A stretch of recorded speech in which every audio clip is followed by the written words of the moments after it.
1899, Spieler recorded the first case of a meningioma with hyperostosis on the left side of the brain.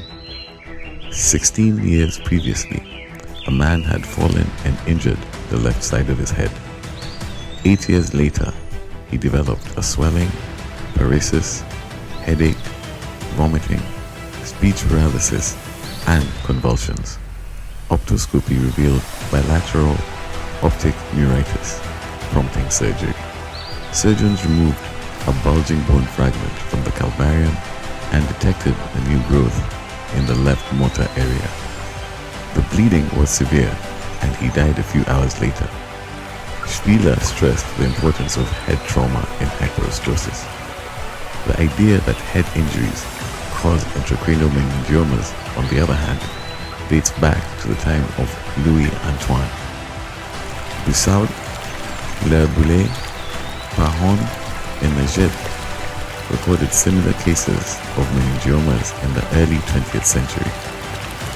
Intracranial radiology was pioneered by Bolici and Obici in 1897, while Fowler and Mills published the first radiologic description of a meningioma with bone skull changes in Philadelphia in 1902.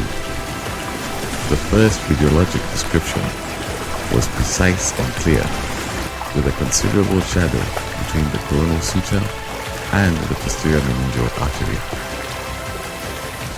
Harvey Cushing coined the term meningioma to describe brain tumors that arise from the meninges in 1922. He also looked at hyperostosis in the setting of meningiomas and found 20 cases with bony hyperostosis. Cushing believed tumor cells were in thicker bone and meningioma in plaques were more usually associated with hyperostosis than meningioma en masse. He believed that increased intracranial pressure forced cancer cells into the bone canaliculi, causing bone roughness and osteoblastic development, ultimately leading to hyperostosis. Cushing's most famous patient with intracranial meningioma was General Leonard Wood, who had a head injury and exostosis in 1898. Cushing successfully removed the cancer in 1910, but Wood died soon after from unexpected hemorrhage. According to Femiska, the new bone in meningiomas is not tumor-like, but rather the ossified stroma of an invading endothelioma. Grant successfully removed the frontal hyperostosis of a bilateral parasagittal plaque tumor in 1927.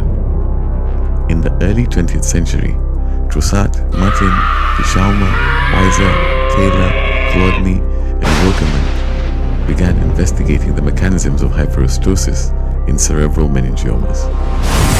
Some researchers hypothesized that the hyperostosis was caused by tumor invasion, whereas others found that reactive changes caused it. Recently, some researchers argued that the neuropeptide serotonin impacts bone metabolism. Meningioma hyperostosis and intralesional morphologic changes in the bone have not been observed in studies.